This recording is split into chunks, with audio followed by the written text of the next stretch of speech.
자, 오늘 두 번째 시간 마가의 증언 함께 살펴보도록 하겠습니다. 자, 교재는 28쪽이고요. 혹시 우리 지난번에 마태 증언 했는데 마태 이름의 뜻 기억나세요? 마태? 네, 정답입니다. 모범생이세요? 공부했어요. 오기 전에 복습하고 왔어요. 너무 잘했어요. 이건 정말 알아야 돼요. 그래서 여호와의 선물이다. 원래 여호와의 선물, 네, 선물 맞아요. 그래서 어, 유대인들을 향한 선물로 오신 예수님, 또 한편으로는 유대인뿐만 아니라 이제 온 인류를 향한 선물로 오신 예수님에 대해서 우리가 마태가 증언하는 것을 우리가 함께 살펴봤고요. 그 중에서 선물 중에 선물, 그리고 전체 5가지 섹션 중에서 가운데 있는 거 뭔지 기억나세요? 네, 천국입니다. 우리 구키자매가 정답만 얘기하고 있어요. 그래서 정말 천국이 중요하다. 천국이 가장 큰 선물이고, 그래서 이제 가운데 있죠. 그래서 예수님의 천국 비유를 중심으로 이제 여러 가지 제자와 또 교회에 대해서, 그리고 복의 진정한 의미가 뭔가, 그리고 심판도 우리 믿는 자에게는 복된 선물입니다. 그렇죠? 왜냐하면 우리는 그때 이제 천국 가는 거니까, 심판 때. 그리고 이제 마지막으로 십자가 부활을 통해서 부활의 승리를 주셨고, 그런 이야기들 우리가 마태를 통해서 살펴봤습니다. 자, 오늘은 마가의 증언, 마가 한번 소개 한번 제가 읽어볼게요. 자, 마가는 망치라는 그 이름의 뜻처럼 망치로 한 대 얻어맞은 듯한 충격적인 사건으로 예수님의 이야기를 묘사합니다. 그는 당시 로마 황제가 전쟁에서 승리하고 돌아오는 기쁜 소식을 표현할 때 사용했던 복음이라는 단어를 예수님께 사용하며 그의 증언을 시작합니다. 당시 세상을 다스린다고 자부하는 로마인들에게 식민지 출신의 한 시골 청년이었던 예수님을 황제에게 쓰는 표현을 사용해 승리자로 소개했던 것입니다. 이렇게 시작부터 충격적인 마가의 증언은 그 내용과 결말까지도 매우 충격적입니다. 바로 죽기까지 낮아져서 종이 되어 섬기는 것이 진정한 승리라는 것입니다.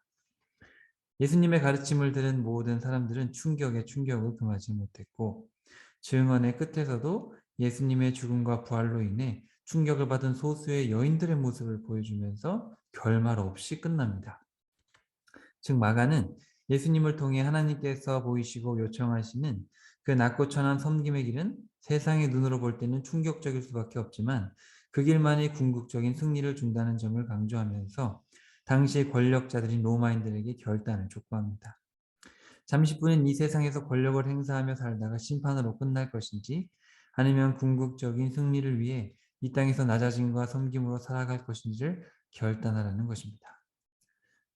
네, 이게 마가복음의 핵심이에요. 요것만 이해하면 마가복음 거의 다 이해한 거고요. 자, 이름의 뜻이 망치입니다. 마가라는 뜻 자체가 망치. 원래 이 사람의 이름이 요한이죠. 마가 요한인데 하나님께서 의도적으로 요한이라는 히브리 이름을 쓰지 않고 자기의 로마 이름 망치란 마가, 그죠? 이 이름으로 기록하게 하신 이유가 있겠죠. 망치라는 뜻이고, 이 마가는 여기 나와 있죠. 그래서 로마인들에게 편지를 쓴 거예요. 로마인들이, 그러니까 당시의 권력층, 그죠? 이 세상을 다스리고 떵떵거리던 로마인들에게 정 충격적인 이야기. 바로 높아지는 게 아니고 낮아져야지 승리한다. 이게 얼마나 충격적이에요, 그죠? 우리 주변에도 사람들이 다 높아지려고 하지 낮아지려는 사람이 어디 있어요. 근데 하나님께서 이 마가를 통해서 예수님을 소개하면서 특별히 예수님의 그 낮아짐이 승리의 길이다. 이게 전부입니다. 그리고 이 충격성을 강조하기 위해서 문학적인 기법과 문학적인 구조들을 다 그렇게 써놨어요. 이제 그거를 이렇게 살펴보겠습니다. 자, 특징이에요. 자, 교차 대칭 구조를 통한 핵심 강조입니다. 자, 마가는 유대 문학의 특징인 교차 대칭 구조를 이용한 글쓰기를 광범위하게 적용하여 강조점을 쉽게 파악할 수 있도록 합니다. 의도적으로 기록하지 않은 결론은 증언의 서론격인 광야 이야기와 대칭을 이루고 있으며 그 가운데는 이방 갈릴리 사역, 그리고 갈릴리를 떠나 예루살렘으로 가는 길에서의 사역, 그리고 마지막으로 십자가에 달려 죽으신 후 부활하시는 예루살렘에서의 사역, 이렇게 세 부분으로 기록함으로써 세 주문의 중심에 있는 길 위에서의 사역을 강조하고 있습니다. 자, 증언 전체에서 한가운데를 차지하는 이 길 위에서의 사역, 전체의 핵심으로서 예수님의, 여기 한 밑줄 쳐보세요. 이게 핵심이에요. 예수님의 세 번에 걸친 죽음과 부활, 그리고 그에 따른 제자들의 세 번의 인간적인 반응들, 그리고 이어지는 세 번의 예수님의 가르침. 딱 이렇게 돼 있어요. 이게 핵심이요. 3번 길가로 이끄는 망치. 요거. 자, 한편 갈릴리 사역과 예루살렘 사역도 마찬가지로 각각 세 부분으로 구성되어 있는데, 갈릴리 사역의 한 가운데에는 천국 비유 설교를, 그리고 예루살렘 사역 가운데에는 종말에 대한 설교를 의도적으로 배치하여 강조하고 있고, 심지어 각 부분도 교차 대칭 구조로 기록함으로써 각 부분의 핵심을 구조적으로 알아볼 수 있도록 기록하고 있습니다. 신기하죠? 이게 그냥 읽어서는 이런 구조가 잘 보이지 않는데, 큰 그림에서 이 책을 분석하면 이게 보입니다. 여기 도표 보시면 광야로 이끄는 망치, 이방으로 이끄는 망치, 길가로 이끄는 망치, 죽음으로 이끄는 망치, 결론 없는 결말. 제가 이렇게 써놨는데요. 이 복음이라는 것은 사람을 도시로 이끄는 게 아니라 광야로 이끈다는 거예요. 아무도 가지 않는 땅으로 이끄는 게 복음이고, 그래서 이방 땅으로, 그리고 길가로, 죽음으로. 그러니까 이 복음이라는 게 정말 되게 모순적이죠. 아니, 누가 사막으로 가고 싶고, 누가 낯선 땅 가고 싶고, 누가 집에 있고 싶지, 누가 길가에 내팽개쳐 죽고 싶고, 누가 죽고 싶어요, 그죠? 근데 복음은 그렇지 않다라는 거예요. 복음의 순수한 그 의미는 사람으로 하여금 낯선 곳, 외로운 곳, 죽음이 있는 곳, 그곳으로 가게 한다는 것이죠. 의를 위해서 박해를 받고. 참 모순적인, 충격적인 이야기를 이 마가를 통해서 전하고 있고요. 자, 제가 교차 대칭 구조라고 했는데, 자, 교차 대칭 구조가 뭐냐면, 제가 아까 설명드렸듯이 1, 2, 3, 4, 5가 있으면 점진적으로 가서 3번의 핵심이 있는 거예요. 그래서 1번, 5번이 비슷하고 2번, 4번에서 비슷한 말을 하는 이런 구조인데, 이제 마가가 이렇게 특별히 쓰는 이유가 있는데, 마가복음을 여러분 읽어보시면 전개가 아주 빨라요. 그래서 이야기를 되게 짧게 여러 개를 순식간에 다다다다다다 계속 얘기합니다. 그러니까 이렇게 빨리 이렇게 이야기를 전달하다 보면 핵심을 놓칠 수가 있잖아요. 그러다 보니까 이제 이런 구조를 썼어요. 그래서 마가의 모든 이야기 자체가 다 이런 교차 대칭 구조로 돼 있어. 전체 구조가 좀 신기하죠. 그래서 왜 이렇게 빨리빨리 전개하냐면, 충격은 한참 있으면 또 충격이 가시잖아요. 근데 충격적인 얘기를 했는데 그 충격이 가시지 않게 또 충격적인 얘기를 하고 계속 이렇게 빨리 전개를 해서, 그래서 마가복음이 제일 짧아요. 그래서 마가복음은 16장밖에 안 되는 짧은 이야기지만 대부분의 이야기를 다루고 있으면서도 아주 빠르게. 그리고 핵심은 충격이에요. 충격을 전하기 위해서. 낮아짐의 충격에 대해서 얘기하고 싶은 거고, 그리고 그 핵심 내용은 바로 3번 길가로 이끄는 망치. 그래서 여기 예수님의 세 번의 십자가와 죽음의 비유가 기록되어 있고, 제자들이 그거 듣고 세 번 이상한 반응을 하고 엉뚱한 반응을 하고, 세 번 예수님께서 참된 진리에 대해서 말씀을 하신. 그래서 이 부분이 제일 중요합니다. 그래서 여기 지도 29쪽 위에 지도 보시면 갈릴리, 1번 여기 보시면 유대 광야죠. 이거 이제 시험 받으실 때 1번이고, 자, 2번 갈릴리에서 쭉 사역하시고, 그 다음에 3번 쭉 내려가시는 사역 3번, 그 다음에 예루살렘 4번. 사실 예수님은 왔다 갔다 하셨거든요. 실제로 계실 때는. 근데 이 마태, 마가, 누가는 이렇게만 기록을 했어요. 갈릴리에서 쭉 계시다가, 그리고 사마리아 거쳐 내려가시고 예루살렘에 도착하셔서 돌아가시고. 근데 실제는 그렇지 않아요. 그런데 그렇게 기록을 한 겁니다. 자, 넘겨봅시다. 이제 본격적으로 한번 마가가 어떤 식으로 글을 써서 우리에게 마가를 통해서 하나님께서 하고 싶으신 말이 도대체 뭔가 봅시다. 자, 1번 광야로 이끄는 망치, 1장 1절에서 13절까지인데요.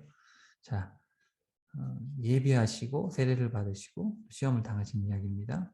그 중에 가운데가 제일 중요한데, 자, 읽어볼게요.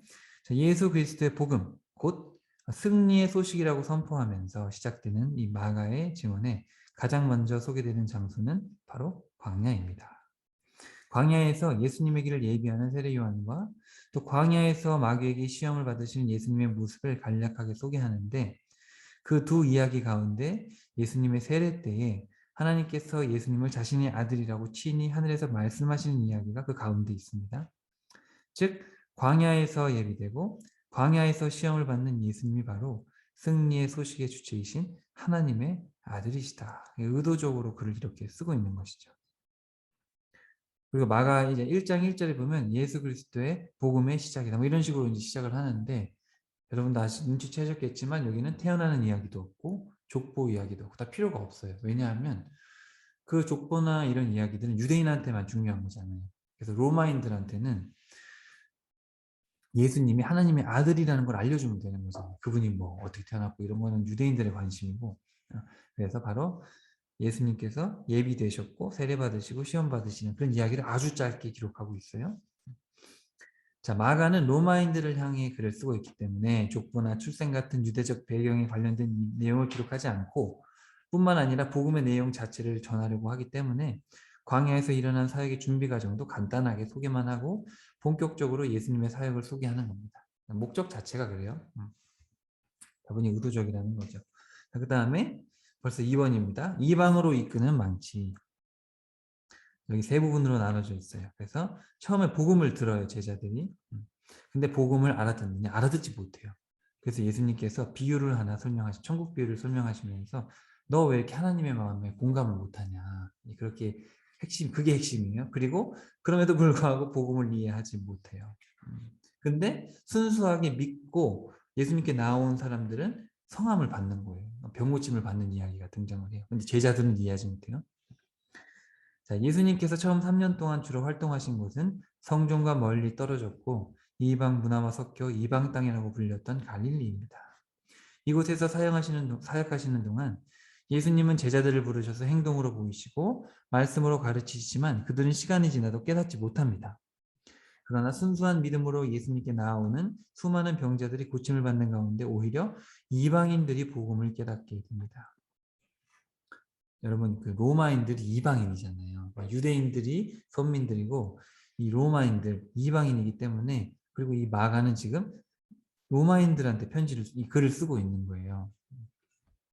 그러니까 이방인들이 복음을 들었다는 이야기를 아주 강조하는 거예요. 이 이야기 한가운데 예수님의 천국 비유 설교가 들어있는데 그 핵심은 바로 하나님의 마음에 공감해야 된다. 낮고 천한 곳으로 오셔서 죄인을 부르시는 그분의 마음에 공감하고 그분을 따르기만 하면 모두가 나음을 얻는다. 이거를 이제 강조를 하는 겁니다. 자, 우리 A 섹션을 한번 볼게요. 자, 복음을 듣는 제자들 1장 14절부터 3장 35절까지 이런 구조로 글이 되어 있어요. 이거는 의도를 가지고 쓴 거죠. 절대로 우연히 이렇게 될 수가 없어요. 그래서 예수님께서 자 보시면 회개하고 복음을 믿으라 이렇게 시작을 한 거예요. 예수님이. 근데 끝에 가면 성령을 모독하다니. 성령 모독죄는 용서받지 못한다. 하나님 말씀 안 들을래? 이런 식으로 결론이 되는 거예요.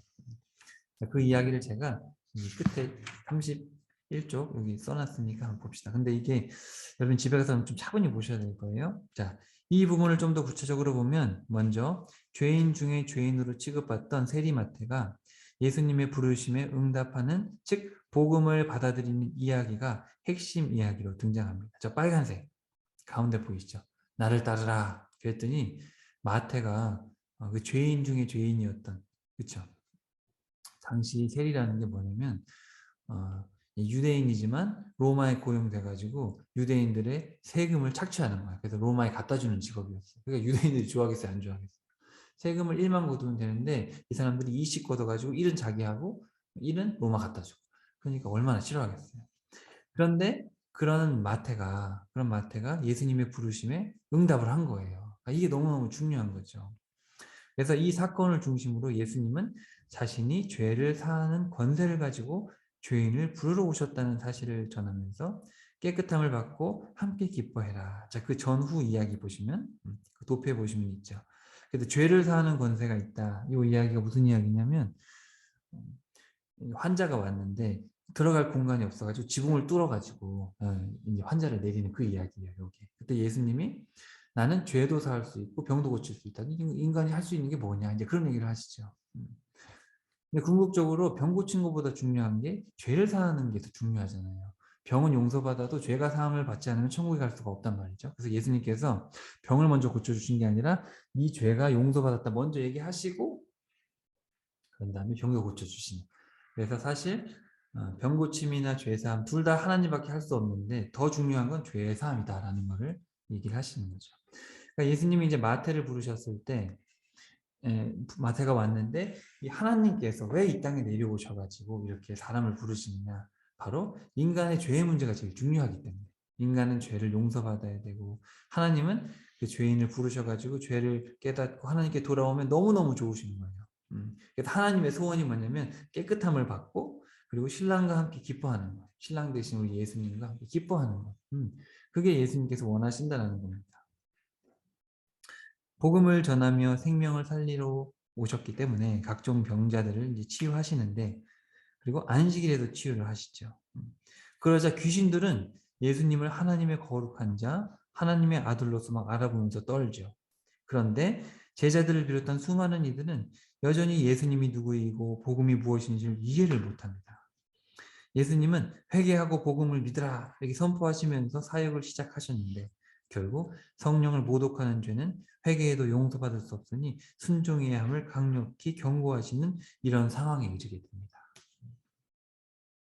사람들이 이제 공감을 못하는 거예요. 하나님이 왜 오셨나. 그리고 우리 신앙생활 하면서 막연하게 예수님이 이 땅에 오셔가지고 십자가에 달려 죽으셨으니까 예수님 믿으면 천국 가네? 이게 맞거든요. 맞는데 이게 마음으로 와닿아야 돼요. 그냥 이론적으로 머리에 머무르면 행동이 안 따라옵니다. 그러면 내 삶에 어떤 포기가 없어요. 근데 야 어떻게 정말 이 세상을 창조하신 분이 이 땅에 내려오셔가지고 그렇게 낮아지셔가지고 이렇게 많은 이야기를 해주셨는데도 못 깨달았을까? 이런 것들을 우리가 마음에 깨달아지고 정말 이 이야기가 남의 이야기가 아니라 내 이야기처럼 들려야 돼. 그러면은 순종이 따라오는 겁니다. 자, 넘어갑시다. 그래가지고 이렇게까지 얘기를 했는데 제자들이 못 알아들으니까 이제 예수님 설교를 하십니다. 자, 급기야 예수님은 여기서 잠시 멈추고 비유를 통해서 핵심을 가르치시는데 자, 여기서 예수님이 4가지 비유를 말씀하십니다. 이 비유들을 통해서 하고자 하시는 말씀을 2번째 비유와 3번째 비유의 사이, 즉 비유들의 한가운데에서 비유를 말씀하시는 목적을 말씀을 하시죠. 상대방의 마음을 헤아리는 자가 자신의 마음도 헤아림을 받는 것처럼 하나님의 마음을 헤아리는 것이 복음의 핵심이고 그렇지 못한 자는 가진 것마저 빼앗기게 될 것이라고 경고하시게 됩니다. 여러분이 그 비유를 쭉 읽어 이거 지금 순서대로 제가 써놓은 건데 그 등불의 비유와 자라나는 씨의 비유 사이에 예수님이 딱 이 이야기를 하세요. 대접받고 싶은 대로 대접을 해야 된다. 그리고 상대방의 마음을 헤아리려면 상대방의 마음을 헤아리는 자가 내 마음도 헤아림을 받게 된다. 공감에 대해서 이야기를 하시는 건데 왜 이야기를 하실까요?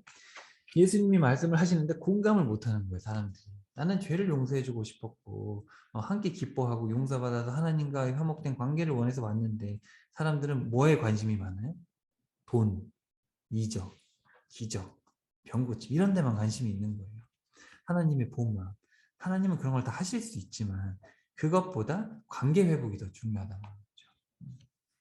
즉 예수님이 누구이며 복음이 무엇인지 깨닫지 못하는 자는 예수님을 보내신 하나님의 마음을 헤아리지 못했기 때문이다.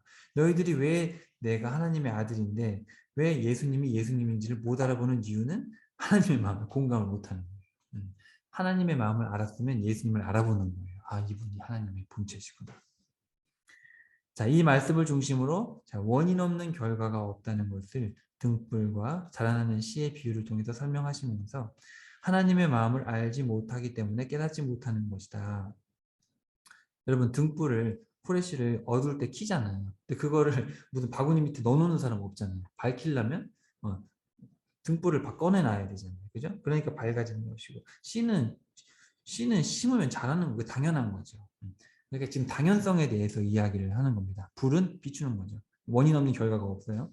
즉 너네들이 하나님의 마음에 공감을 못하기 때문에 지금 너희들이 내 말을 못 알아듣는 거다. 이런 이야기를 하는 거고요. 그 다음에 좋은 땅에 떨어진 씨가 크게 결실하는 비유. 여러분 잘 아시는 비유죠. 그리고 작은 겨자씨가 크게 자라는 비유를 말씀하시면서 하나님의 마음에 공감을 하면 인생이 궁극적으로 승리하게 된다. 그러니까 정말 선한 열매들이 맺기 위해서는 공감을 해야 되는 거죠. 하나님의 마음에 공감이 안 되는데 신앙생활 아무리 열심히 해봤자 좋은 열매가 나오지가 않아요. 좋은 열매가 나오려면 우리 마음속에 정말 하나님의 마음이 심겨져 있어야죠. 정말 놀랍지 않습니까? 이런 놀라운 천국 비유 말씀을 하셨어요. 아, 이 정도 했으면 그래. 내가 정말 하나님 마음은 모르고 내 마음 공감받기만은 그냥 하나님 문제 해결해 주세요. 뭐 여기에만 매달렸는데 우리가 잘못 알았구나. 깨달았어야 되는데 한번 봅시다. 자, C로 갑시다. 4장 35절부터. 자, 이후 펼쳐지는 이야기는 예수님을 믿고 깨끗해지고자 그 앞으로 나온 모든 이들이 성함을 받게 되는 이야기를 중심으로 여전히 믿지 못하는 제자들의 이야기가 비교됩니다. 물고기 2마리와 보리빵 5덩이로 5천 명을 먹이시고 물 위를 걸으셔도 제자들은 그가 누구이며 복음이 무엇인지를 깨닫지를 못합니다. 예수님께서 장로들의 전통을 비판하셔서 비판하셔도 제자들은 그 의미를 파악하지 못합니다. 이러한 제자들의 무지 가운데 세례 요한마저 순교당하자 예수님은 목자 없는 양 같은 유대인들을 보시며 불쌍히 여기십니다. 그러나 가나안 이방 여인은 예수님을 알아보고 찾아와서 부스러기 은혜라도 구하는 믿음을 보입니다. 우리 지난 시간에 살펴봤잖아요. 마태도 다뤘던 이야기죠. 고향 사람들은 예수님을 배척하고 회당장은 예수님을 알아보지 못하지만 이방인들은 눈이 열려 예수님을 믿고 따릅니다. 한편 귀신들은 예수님을 지극히 높으신 하나님의 아들이다 이렇게 알아보는 가운데 바리새인들은 예수님께 표적을 구하고 비난하고 시험합니다. 광풍을 잠잠케 하시는 예수님의 모습을 보고도 믿음이 없는 제자들의 이야기로 시작된 이 이야기의 단락은 수많은 표적에도 여전히 깨닫지 못하는 제자들을 향해 보고 듣고 기억하는 것의 문제가 아니라 마음의 문제라는 예수님의 냉철한 평가로 마무리됩니다. 그래서 첫 번째 시작할 때 왜 이렇게 믿음이 없느냐? 내가 바다를 잠잠케 했는데도 제자들이 벌벌 떨고 있으니까 왜 이렇게 믿음이 없느냐? 그렇게 시작이 됐거든요. 이 세션이. 근데 마지막에 가면은 너희들 아직도 못 깨닫니? 오병이요, 칠병이요, 뭐 다 보여줬단 말이죠. 다 보여줬는데도 그리고 여기 빨간색 보시면 거기 참 짧은 구절인데요. 그러니까 누구든지 그 예수님을 믿어가지고 예수님에게 병 고쳐달라고 오면은 병자들이 낫는 거예요. 다 나았어요. 근데 제자들을 믿지 못하고 이 유대인들 종교 지도자들을 믿지 못하는 거예요. 이런 것들을 보고도. 그래서 예수님이 마지막에 뭐라고 그러냐면 아직도 못 깨닫겠냐. 내가 누구인지. 하나님의 마음을 아직도 모르겠냐. 이 지금 먹고 사는 빵의 문제가 아니라 너희들 지금 마음의 문제다. 이렇게 직설적으로 아주 얘기를 하시게 됩니다. 이렇게 해서 갈릴리 사역이 끝나요. 끝나고 이제 십자가를 지러 내려가시는 겁니다. 이렇게 전개가 되어 있어요.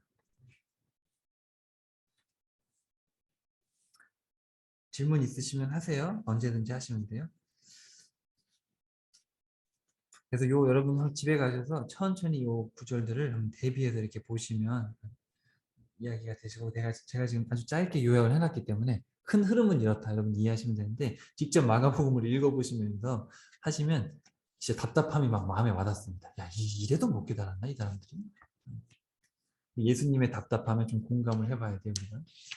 자, 33쪽입니다. 이제 핵심 별표하세요. 별표. 자, 길가로 이끄는 망치. 뭐 이거는 그냥 여러분 외우셔야 돼요. 외우셔야 돼요. 너무너무 중요합니다. 자, 이 ABC가 있는데요. B가 제일 중요한 건데, 자, 이 예수님의 가르침 전후로 뭐가 있냐면 두 맹인이 고침받는 이야기가 나와요. 잘 보세요. 자, 이제 예수님은 벳세다에서 맹인을 치유하시고 예루살렘으로 이동하기 시작하시는데, 여기 벳세다는 어디냐면은 바로 그 갈릴리 호수의 북동쪽에 있는 작은 도시예요. 도시예요. 거기 벳세다. 거기서 이제 맹인을 치유하시고 예루살렘으로 이동하기 시작하는데 예루살렘 바로 도착 바로 전에 여리고라는 도시가 있는데 여리고에서도 맹인이 치유하세요. 근데 요 맹인의 이야기의 차이점이 엄청나게 커요. 의도적으로 그렇게 기록을 한 겁니다. 자, 넘겨보시면 자, 이 두 맹인의 이야기에 어마어마한 차이점이 있는데 그 이유는 뭐냐면 이 예수님의 가르침이 이 두 맹인 사이에 있는 이 예수님의 가르침이 얼마나 급진적이고 큰 변화를 요구하고 있는가. 그러니까 베세다 맹인 같은 신앙은 안 된다는 거예요. 안 되고 여리고 맹인 같은 신앙이어야 된다는 거예요. 그걸 한번 살펴볼게요. 자, 먼저 예수님의 가르침을 35쪽에 보기 전에 34쪽에 자, 이 두 맹인의 이야기를 비교할 건데 한번 잘 보세요. 자, 예수님께서 출발하시면서 치유하셨던 자, 벳세다 맹인은 자, 여기 보면 스스로 찾아오지 않습니다. 마을 사람, 병 고침을 보려고 마을 사람들이 데려왔어요. 예수님은 근데 그를 마을 밖으로 그냥 혼자 데려가시고 나가셔가지고 2번에 걸쳐서 치료를 해주신 후에 집으로 보내시고 마을에 들어가지 말라고 하십니다. 여기 도표에 쫙 나와 있죠. 마을 사람들 데리고 와서 근데 마을 사람들을 못 보게 데려가시고 이제 눈에 침을 뱉은 다음에 이렇게 안수를 하셔요. 그리고 예수님 물으십니다. 무엇이 보이느냐? 그래가지고 눈을 떠요. 맹인이 대답을 합니다. 눈을 뜨면서 대답을 해요. 사람들, 나무 같은 것들이 보입니다. 또 안수를 하세요. 그런 다음에 맹인은 모든 것을 보게 되고 그렇지만 예수님은 마을을 피해 집으로 보내십니다. 이런 이야기예요. 그 다음에 여리고 맹인.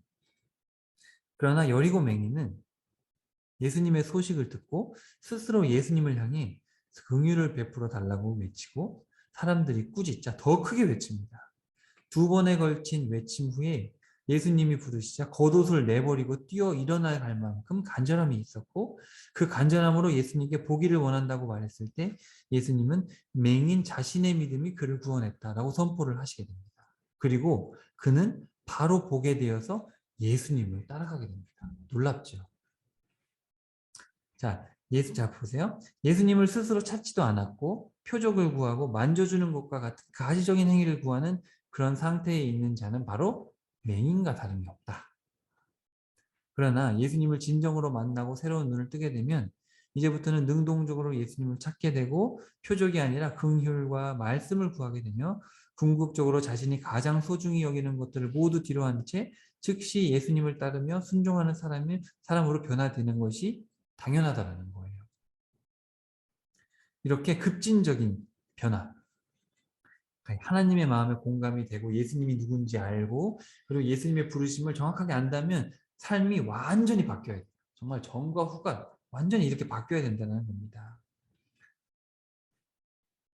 그래서 어떤 가르침이겠네. 근데 그게 예수님의 가르침인데 자 여기 다시 34쪽에 보시면 베세다 맹인은 눈을 떴어요. 그죠? 눈을 떴는데 그러니까 은혜를 받았어요. 하나 예수님께서 고쳐주는데 그게 끝이야. 이게 자기 신앙으로 온 것도 아니고 예수님께 의해서 은혜를 받고 눈을 떴는데도 자기 신앙이 없어요. 아직도. 그래서 집으로 간 거예요. 그냥 하나님 돌려보냈어요. 예수님. 얘는 모범도 안 되고 데려온 사람들도 표적만 구했으니까. 그러니까 이거는 다 신앙이 없는 거예요. 그냥. 표적만 구하고. 그렇지만 여리고 맹인은 어떻게 했어요? 겉옷을 내버리고 뛰어서 예수님께 쫓아갔어요. 자, 겉옷이 뭐예요? 보물 1호입니다. 당시 사람들한테 겉옷은 우리가 입는 외투가 아니에요. 겉옷이 있어야지 추위를 견디고 덮고 자는 이불이란 말이에요. 그러니까 유대 사회에서 겉옷만큼은 절대로 담보 잡아도 그날 돌려주라 그랬어요. 저녁에 돌려줘야 돼. 그거 없으면 못 자요. 그러니까 여기서 겉옷을 내버리고 이 여리고 맹인이 뛰어갔다는 얘기는 자기의 인생을 다 내던지고 주님께 뛰어간 거예요. 그러니까 하나님의 그 은혜, 예수님 십자가까지 지시고 부활하시면서까지 창조주가 인간으로 낮아지면서까지 보이셨던 은혜에 공감이 되면 그리고 정말 예수님의 그 부르심에 나도 정말 순종해야겠다. 이건 거부할 수 없는 은혜다. 어마어마하다. 그거를 깨달은 사람은 여리고 맹인처럼 돼야 되는 거예요. 근데 은혜를 봤어요. 그리고 예수님을 믿어야 되는구나를 했는데 변화가 없는 사람들이 있어. 자신의 의지로 믿는 것도 아니고 그냥 누군가 전도를 하긴 했는데 그리고 은혜의 이야기를 듣긴 들었는데 변화가 없어요. 그 벳세다 맹인이죠. 이런 사람들은 구원의 대상이 아닌 거예요. 그러니까 정말 은혜를 깨달은 사람이라면 급진적인 삶의 변화가 있어야 된다. 구체적으로 이제 B는 별표 한 3개 해야 돼요. 여기는 그냥 외우셔야 돼요. 예수님의 가르침이 도대체 뭐길래 이렇게 급진적인 걸 요구하시나 봅시다. 이게 마가복음의 핵심이에요. 지금 8장 27절부터 10장 45절까지. 그래서 여기 도표를 먼저 보시면 예수님께서 십자가 부활을 언급하시고 그리고 그 노란색의 2번째 언급하시고 3번째 언급하시죠. 그게 이제 되게 중요한데요. 이제 2번째가 이제 핵심이죠. 근데 뭐 1, 2, 3 다 중요해요. 그리고 그 예수님의 언급하신 그 사이사이에 제자들의 어떤 문제점들이 보이고 또 예수님의 어떤 가르침들이 거기다 있어요. 한번 봅시다. 자, 십자가와 부활에 대한 예수님의 2번째 언급과 명령을 중심으로 여전히 믿음이 없어 귀신을 쫓지 못하는 제자들과 예수님의 이름으로 귀신을 쫓는 무명의 인물이 비교되고 있습니다. 그래서 그 2번 바로 위에 보면 제자들은 귀신을 못 쫓는데 그 바로 밑에 보면 어떤 사람, 그러니까 예수님을 이렇게 직접 따르진 않는데 예수님의 이름으로 귀신을 쫓아 어떤 사람이, 그런 이야기가 나와요. 제자들이 얼마나 믿음이 없는지를 지금 이야기하는 거예요. 나아가서 예수님께서 3명의 제자들에게만 광채와 함께 모세와 엘리야와 이야기하시는 모습을 보이시면서 자신의 신적인 모습을 드러내시는 사건과 여전히 예수님과 하나님 나라를 바라보지 못하고 세상 욕심과 물질에 매여 있는 이들을 책망하시는 그런 사건이 비교가 됩니다.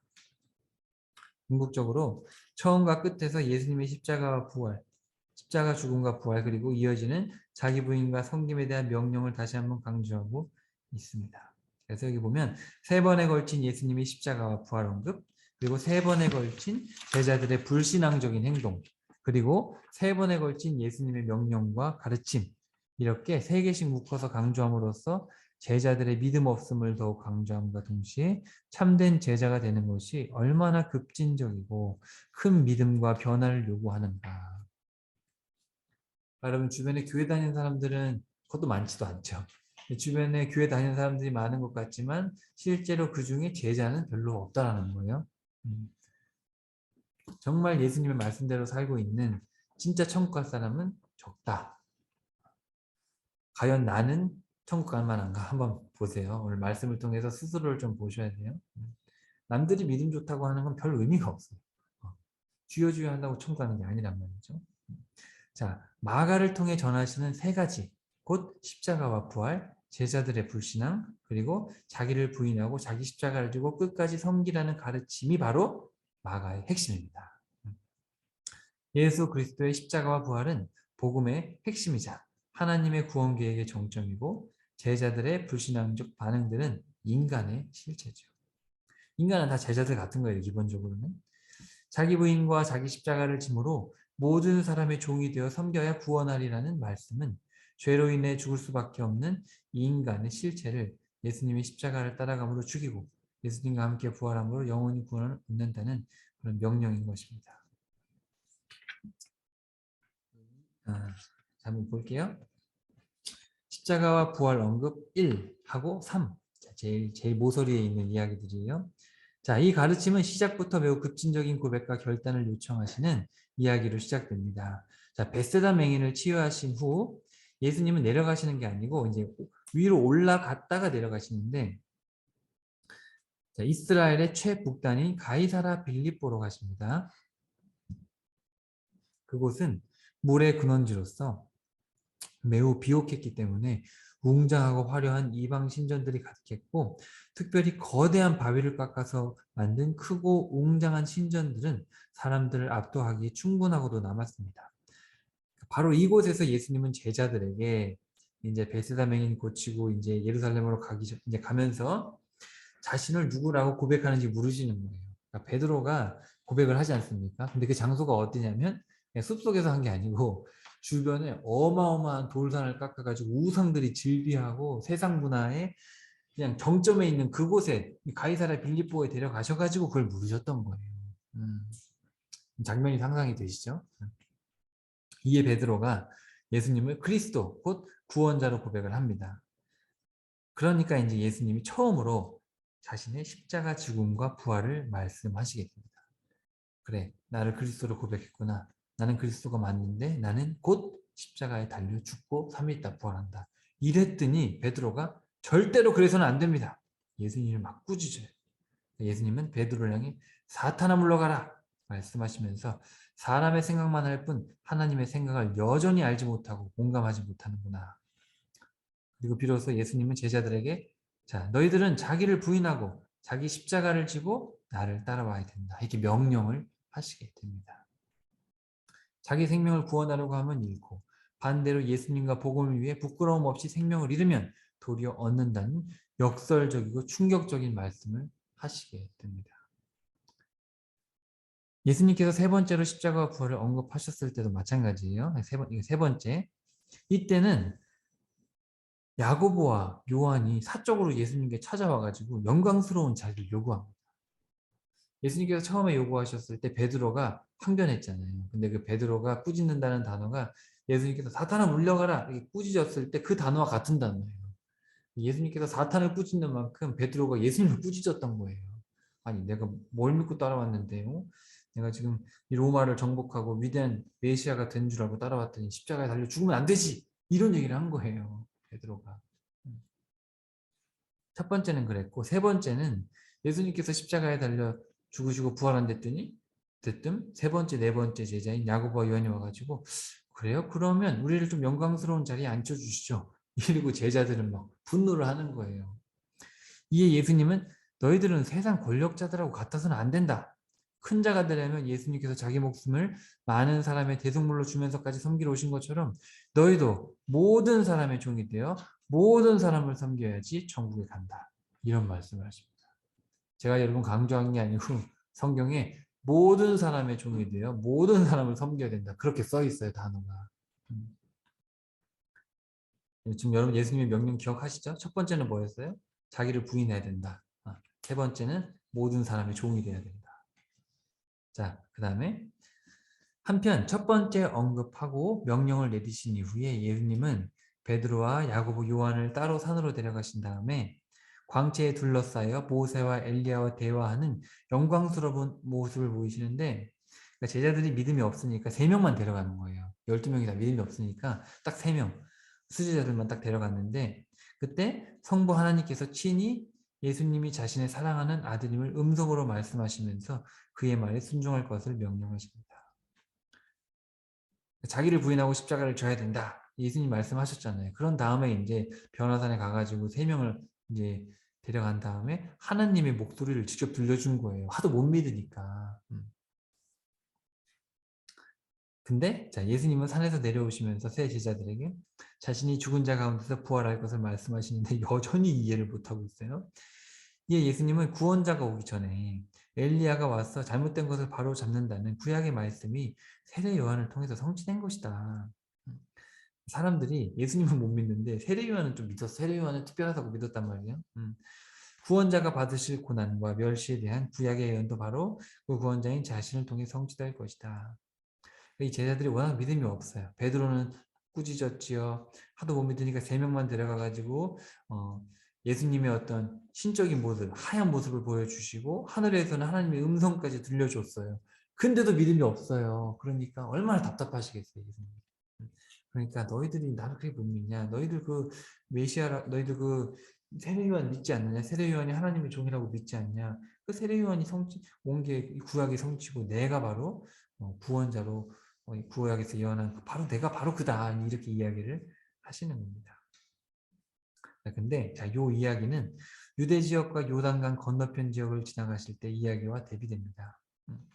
그래서 두 번째 언급하신 다음에 그 다음 이야기랑 연결이 되는 건데요. 예수님은 얼마나 많은 사람들이 말씀에 대한 왜곡된 이해를 가지고 있었는지를 적나라하게 지적하십니다. 바리새인들은 욕심과 강팍한 마음으로 이혼을 합리화하고 제자들은 어린아이들을 예수님께 데려오자 꾸짖어요. 자신들 안에 신앙의 순수함이 없음을 드러냈고 계명을 다할시켰다고 자부하면서 영생 얻는 법을 물으러 왔던 한 부자는 재산을 가난한 자에게 판 후에 십자가를 지고 자신을 따르라는 예수님의 말씀을 듣고 슬픔과 근심으로 떠남으로써 위선적인 자신의 신앙을 드러내고 맙니다. 예수님은 부자가 천국에 들어가는 것이 심히 어렵다고 주장하시면서 사람 스스로는 불가능하며 오직 하나님께서 변화시켜 주셔야 가능하다고 말씀을 하십니다. 예수님과 복음을 위해 물질 관계와 인간 관계마저 포기하는 자가 오히려 영생을 얻게 된다 선포하십니다. 처음 된 자가 마지막이 되고 마지막인 자가 처음 되는 일, 곧 말씀에 대한 올바른 이해와 신뢰를 바탕으로 한 순종의 여부에 따라 인생의 결과가 달라진다는 것이죠. 그래서 세례 요한과 예수님의 순종과 희생, 그리고 말씀의 성취를 거울 삼아 세상 욕심을 모두 버리고 어린아이와 같이 순수한 마음으로 자기를 부인하고 예수님의 길을 따라야만 영생에 이른다라는 겁니다. 복잡하죠? 이거를 여러분이 이제 표를 보시면서 구절을 비교해 가시면서 읽으시면 이해가 될 거예요. 자, 그 다음에 예수님께서 세 제자와 함께 산에서 이제 내려오셨잖아요. 아까. 그런 다음에 이렇게 믿음이 없냐 그랬는데 남아있던 그 9명의 제자들이 귀신을 못 쫓고 있는 거예요. 어떤 사람이 와가지고 아들의 귀신 좀 쫓아달라 그랬는데 이 9명의 제자들이 귀신 들린 아이를 고치지 못해가지고 논쟁하고 있었어요. 예수님은 너희들 왜 이렇게 믿음이 없냐? 믿음이 없는 세대예요. 이렇게 꾸짖으시면서 믿는 자에게는 능히 하지 못할 일이 없다. 올바른 기도와 금식을 통해서 하나님과 소통하는 올바른 신뢰의 관계가 있다면 그게 올바른 믿음이고 바로 그럴 때 귀신을 쫓을 만한 능력이 일어난다. 그래서 여러분 여기 보시면은 기도 외에는 이런 유가 나갈 수 없다. 뭐 이런 구절 기억나시죠? 그래서 기도를 해야지 귀신을 쫓을 수 있다. 근데 이제 그 본문은 이제 그렇게 해석하면 귀신 그러면 기도하면 다 나가느냐? 그게 아니죠. 우리가 마태복음에서 공부할 때 하나님과의 관계, 이 공의를 따질 때 세 가지를 말씀하셨는데 기억나세요? 금식과 그리고 구제와 기도였잖아요. 그죠? 기억나시죠? 그 세 개. 여기 보면은 우리 개역개정 성경에는 기도가 나와 있어요. 근데 다른 데는 금식까지 나와 있거든요. 그러니까 기도 외에는 이런 유가 나갈 수 없다. 이 말씀은 기도하면 다 문제가 해결되고 귀신이 나가냐 그런 얘기가 아니라 기도와 금식과 구제라 그랬잖아요. 그게 뭐냐면 하나님과의 올바른 관계에서 네 자신을 비우고 이웃과의 관계에서 살고 하나님과의 관계에서 올바른 관계가 있을 때 바로 귀신이 나간다는 거예요. 이해되시죠? 네. 그렇게 이해를 해야지 이게 가끔 우리가 성경의 이해가 짧다 보니까 기도하면 문제가 해결되고 네. 이런 식으로 이제 성경을 단편적으로 해석을 하는데 이제 그러면 이게 기도라는 게 수단이 됩니다. 여러분 기도는 관계에 대한 거지 기도하면 문제가 해결되니까 기도를 몇 시간씩 해야 된다 그런 게 아니잖아요. 여러분 제 아들이 만약에 저한테 장난감을 사달라고 했는데 너 장난감 받으려면 10시간 동안 얘기해. 그런 사람 없잖아요. 그렇죠? 아빠가 사주고 싶으면 한마디 하면 사주는 거예요. 근데 칼을 달라 그러면 절대 안 주잖아요. 그러니까 우리가 기도를 생각할 때도 무슨 기도의 능력이 있어가지고 사람들이 오해를 많이 합니다. 기도의 능력이 없어요. 기도를 받는 하나님께 능력이 있는 거예요. 이해되시죠?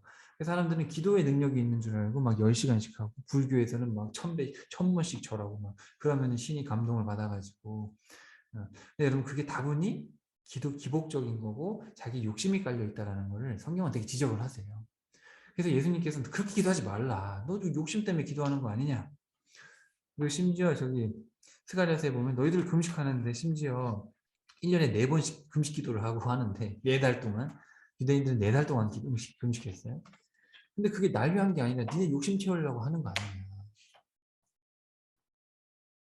여러분 잘 이해가 되시나 모르겠어요. 또 많은 사람들이 제 주변에 보면 금식 기도를 한대요. 40일 금식 기도. 근데 보니까 자기가 이루어야 되는 어떤 게 있어요. 문제를 해결받아야 되는 뭐가 있어가지고 40일 금식 기도를 하는 거예요. 40을 채워주시면 해결해 주시겠지라는 그런 욕심이 있는 거죠. 여러분 제가 욕심이라는 단어를 써서 여러분이 좀 당하실 수 있는데 너무 냉철하게 봐야 돼요. 정말 문제면 우리 아버지 바로 해결해 주십니다. 내 문제. 우리 창아가 문제가 있으면 제가 40일 기다리겠습니까? 당장 해결하죠. 그러니까 여러분 이거 믿음이라는 거는 우리가 아버지를 신뢰했을 때 하나님께 우리가 올바른 기도를 하면 바로 들어주세요. 근데 안 들어주시면 그게 아닌 거야. 그게 믿음이죠. 그러니까 기도라는 거는 하나님과의 올바른 관계에서 나오는 소통이지 절대로 어떤 도구화가 돼서는 안 됩니다. 그러면 이방인들하고 다를 바가 없어요. 이방인들 더 열심히 기도, 막 새벽부터 기도하고 불교인들 막 새벽부터 물 떠놓고 빌고 그렇죠? 그 절에 가가지고 막 1000번씩 절하고 무릎 닳도록 절하잖아요. 소원 들어달라고. 정성이 네, 신께 도달해서 네, 신의 마음이 움직인다. 움직이게 한다 그런 그죠? 기도가 있는 거죠. 근데 예수님은 그걸 우상숭배라고 하는 거예요. 왜냐하면 정말 올바른 관계면은 아버지는 바로 자녀의 소원을 들어준단 말이에요. 때를 쓰는 거지. 그렇죠. 네, 근데 때를 쓰는 느낌으로 하나님한테 매달려 보는 것 마음을 맞아요. 네. 나를 불쌍하게 여겨달라. 근데 맞아요. 그게 저도 그렇게 생각하는 사람이 있거든요. 네. 근데 그게 냉철하게 잘 보셔야 돼요. 나쁘다.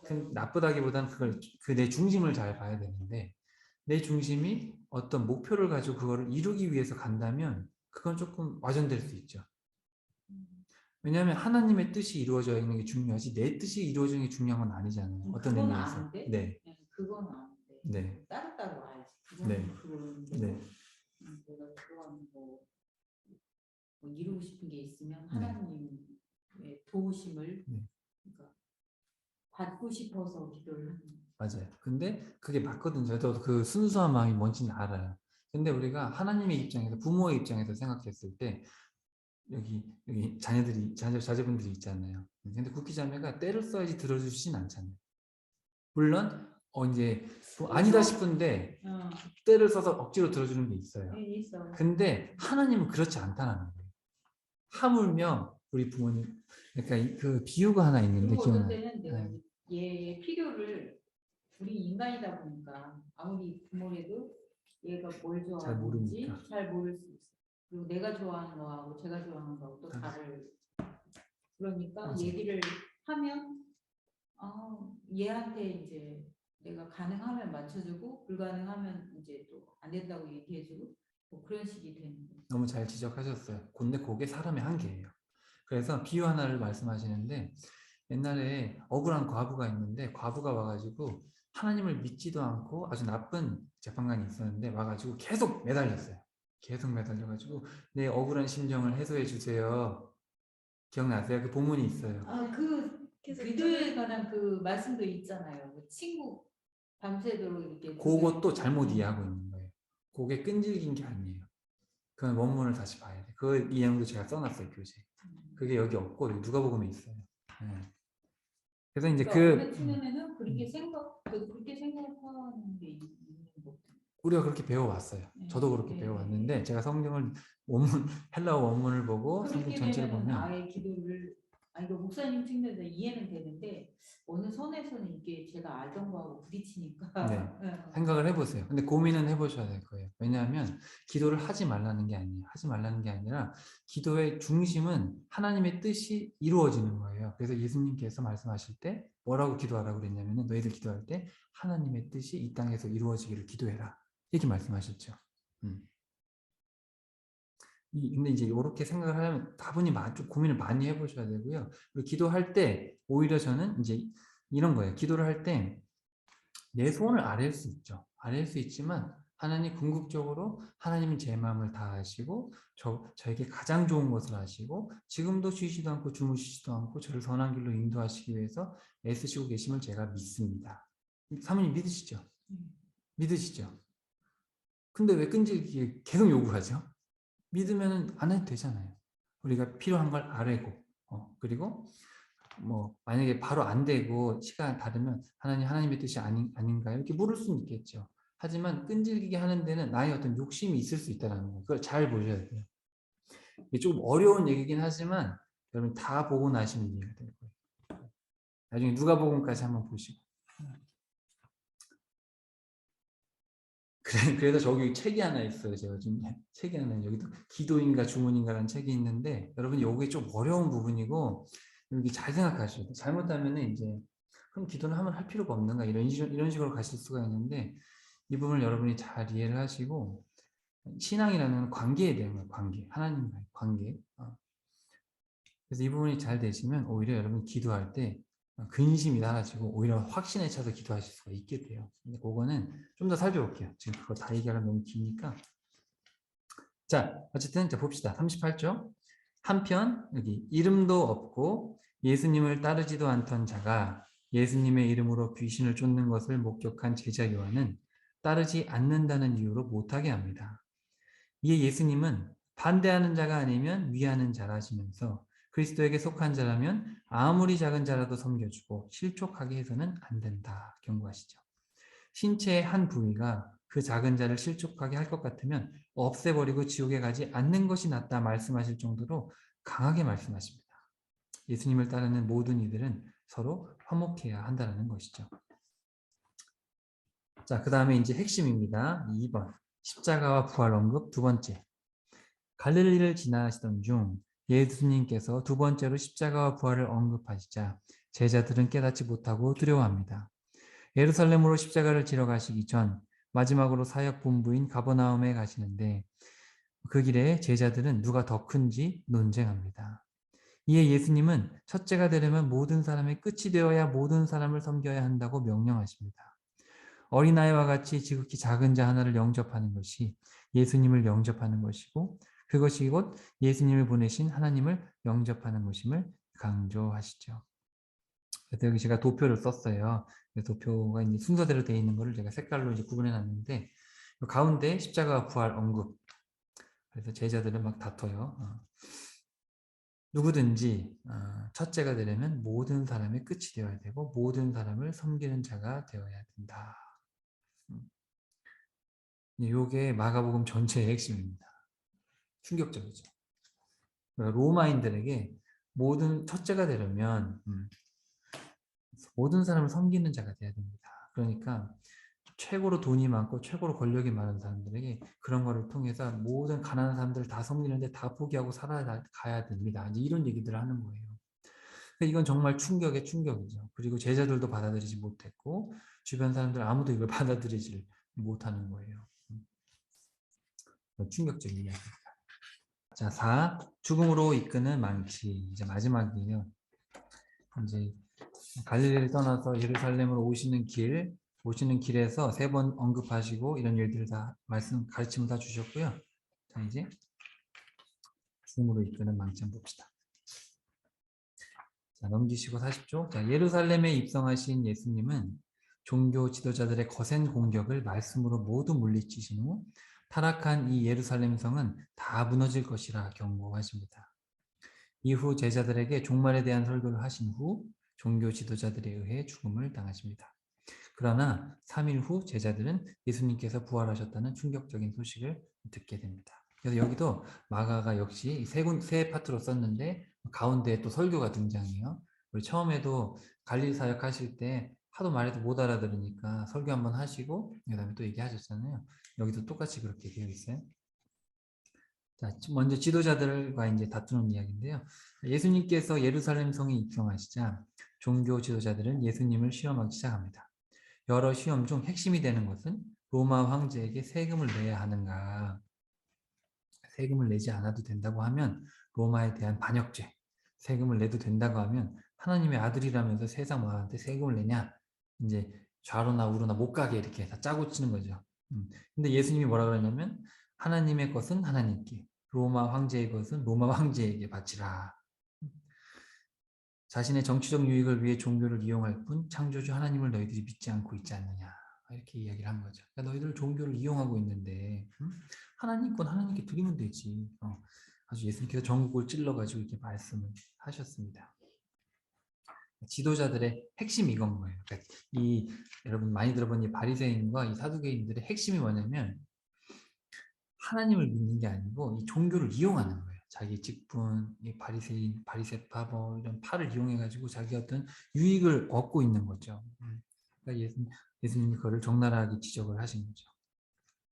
자, 이 사건을 중심으로 권위에 대한 시험과 부활에 대한 시험이 전후로 이렇게 나와요. 그래서 예수님의 권위에 대해서 막 따지니까 예수님은 백성들이 인정하는 세례 요한의 권위를 되물으시게 되고 이에 대답 못하는 종교 지도자들을 향해 포도원 주인의 비유로 경고하십니다. 그러니까 예수님이 말씀을 참 잘하시는 게 얘네들이 따지면은 그래 이렇게 답을 하는 게 아니고 먼저 되물어요. 예수님. 야, 내가 내 권위에 대해서 묻는데 세례요한의 권위에 대해서 내가 물어보자 뭐 이런 식으로 네, 더 건너뛰죠. 대화를 엄청 잘하죠.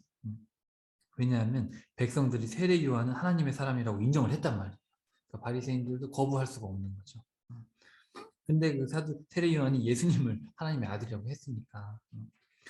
자, 그러면서 이제 이들을 향해서 포도원 주인의 경고. 자, 소출을 확인하기 위해 보낸 종들뿐만 아니라 마지막으로 보낸 아들마저 죽인 자들이 바로 너희들이다. 그러니까 주인이 멀리 갔을 때 농사꾼들이 잘 일을 하고 있는지 이제 종을 보냈는데 다 잡아 죽여요. 그러니까 아들을 보냈는데 아들마저 잡아 죽이는 거야. 그 포도원을 차지하려고. 그렇기 때문에 포도원 주인이신 하나님의 자비 없는 심판이 너희들에게 있을 것이다. 예수님께서 종교 지도자들에게 무자비한 심판을 경고하시고 한편 또 이제 부활에 대해서 이제 말씀하시는데 자, 부활에 대해서 너희들이 오해했다. 하나님께서 자신을 소개하실 때 아브라함과 이삭과 야곱의 하나님이라고 소개하시지 않았느냐. 그렇게 하신 것은 아브라함과 이삭과 야곱이 지금 살아있기 때문이고 부활 때에는 사람이 뭐 남자가 여자 시집가고 이런 게 아니라 천사들과 같을 것이다. 구체적으로 말씀을 해주십니다. 이 두 이야기는 부활이 있기 때문에 심판이 있는 것임을 또 분명하게 말씀하심으로써 부활과 심판에 대한 신앙이 없는 이 종교자들의 거짓과 위선을 신랄하게 지적을 하신 것이죠. 사두개인들 같은 경우는 부활도 천사도 안 믿었어요. 그냥 되게 현실주의적이 사두개인들은. 그리고 이 바리새인들은 그냥 모여가지고 그냥 선동하기 좋아하고 자기 종교 권력 유지하려고 하는 그런 사람들이었죠. 따라서 예수님은 하나님의 사랑, 하나님 사랑과 이웃 사랑이 신앙의 핵심임을 분명히 가르치십니다. 입성 후 이튿날 저주하셨던 무화과 나무가 뿌리채 말라버린 것을 보시면서 하나님을 향한 믿음이 있으면 그 구하는 기도가 이루어진다 이렇게 말씀을 하십니다. 그리고 기도할 때 누구든지 누구의 죄든 용서하지 않으면 하나님께서 용서하지 않으신다는 말씀을 연결해서 하십니다. 하나님을 향한 믿음과 이웃에 대한 용서가 구분될 수 없다는 것이죠. 마찬가지로 예수님은 첫째 되는 계명이 무엇인지 묻는 서기관에게 하나님 사랑이라는 첫째 계명뿐만 아니라 이웃 사랑이라는 둘째 계명을 언급하신 후 이보다 더 큰 계명이 없다고 말씀하시면서 하나님 사랑과 이웃 사랑을 분리할 수 없다. 여기 서기관이 와가지고 자기가 다 지켰다. 그래서 첫째 되는 계명이 뭡니까? 알고 물어본 거예요. 근데 예수님은 하나님을 사랑하고 이웃을 사랑해야 된다. 이 두 개를 묶어서 얘기하시는 거예요. 그러니까 이 사람들은 자신들은 하나님을 사랑하니까 그리고 나 한 거 아니냐 이런 식으로 이제 생각을 했던 거죠. 이거를 이제 하나님 사랑과 이웃 사랑을 구분해서 하려고. 그리고 자기들은 유대인들이 아니면 이웃 취급을 안 했단 말이죠. 일어나던 악한 의도를 하나님께서 예수님 꿰뚫어 보신 거죠. 하나님 사랑과 이웃 사랑을 분리하여 첫 번째 계명을 잘 지켰다는 자신의 의로움을 드러내는 의도가 적나라하게 드러나자 서기관은 예수님이 옳다고 인정할 수밖에 없다. 이에 예수님은 하나님 나라에서 멀지 않다는 말씀을 통해 인정한 대로 이웃 사랑을 행해야 하나님 나라에 들어갈 수 있다고 경고하십니다. 이 두 이야기는 결국 하나님을 향한 종교적 열심은 가득하지만 정작 정의와 공의로 드러나야 하는 이웃 사랑이라는 열매가 전혀 없는 마치 뿌리채 말라버린 무화과 나무 같은 이스라엘에 대한 경고와 저주의 말씀입니다. 궁극적으로 예수님은 성전과 그리스도에 대한 왜곡된 신앙을 신랄하게 비판하십니다. 기도하는 집이 되어야 할 성전을 강도의 소굴로 만들고 오실 그리스도를 다윗과 같은 정치적 구원자를 기대하는 그런 악을 지적하십니다. 다윗이 그리스도를 주인으로 불렀기 때문에 참된 그리스도는 그들이 상상하는 혈통적 세상적 구원자가 될 수 없다. 여러분 기억나실 거예요. 다윗이 그리스도를 주라고 하지 않았냐. 그러면 다윗보다 그리스도가 더 높은 분 아니냐. 이제 그런 얘기를 하면서 만약에 다윗 후손으로 오는 정치적 메시아라면 다윗이 선조니까 더 높은 건데 그리스도는 다윗보다 더 높다. 그러니까 바로 예수님 자신이 다윗의 혈통으로 늦게 태어났지만 그럼에도 다윗보다 크다. 이 얘기를 지금 하시는 거예요. 이러한 가르침은 하나님을 만나는 성전 그 자체이신 예수님, 하나님께 나아갈 수 있는 통로인 기도 그 자체이신 예수님을 보게 함으로써 성전과 그리스도에 대한 그들의 왜곡된 이해와 이에 따른 세속적 정치적 유익을 위한 종교적 위선을 신랄하게 지적하신 것이죠. 그러니까 진짜 신앙은 건물의 어떤 화려함, 이 성전의 화려함이나 또 어떤 뭐 기도를 많이 하고 이런 데 있는 게 아니라 중요한 건 관계라는 거예요. 관계. 하나님이 어떤 분인지를 알고 그분의 말씀에 따라 사는 게 중요하지 뭐 건물이 이 사람들은 건물 화려한 걸 되게 좋아했거든요. 그리고 맨날 막 정해진 시간에 막 기도하고 남들 보이게 기도하고 막 이렇게 했단 말이에요. 그게 무슨 의미냐. 예루살렘 성전에 들어가시기 전 예수님은 무화과 나무에 아무 열매도 없음을 보고 저주하십니다.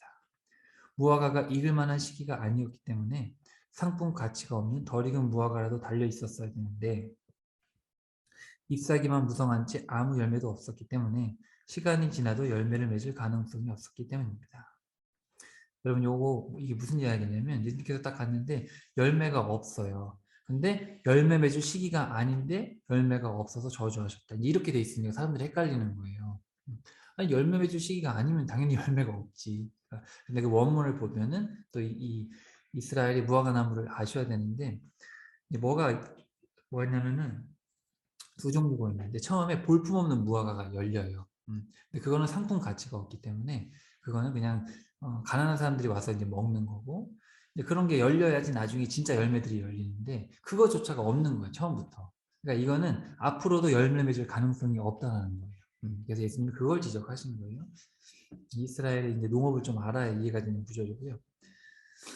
자, 이것은 곧 예루살렘이 더 이상 어떤 선한 열매도 기대할 수 없을 만큼 타락했다라는 것을 지적하시는 겁니다. 예수님은 특별히 말씀을 가르쳐야 할 서기관들에게 아무 열매 없음을 보시고 강력하게 저주를 하십니다.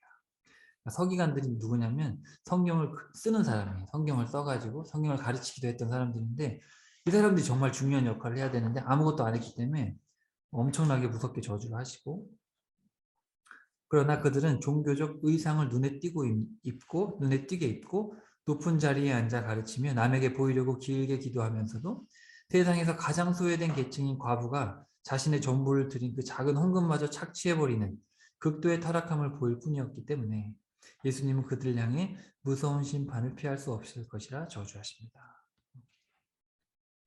결국 예수님은 예루살렘 성에 입성하셔서 둘러보신 후 하나님의 것은 하나님께 바치라는 말씀을 중심으로 종교 지도자들의 거짓과 위선을 지적하시고 하나님께서 원하시는 이웃사랑이라는 선한 열매를 요구하시지만 그들은 깨닫지 못합니다.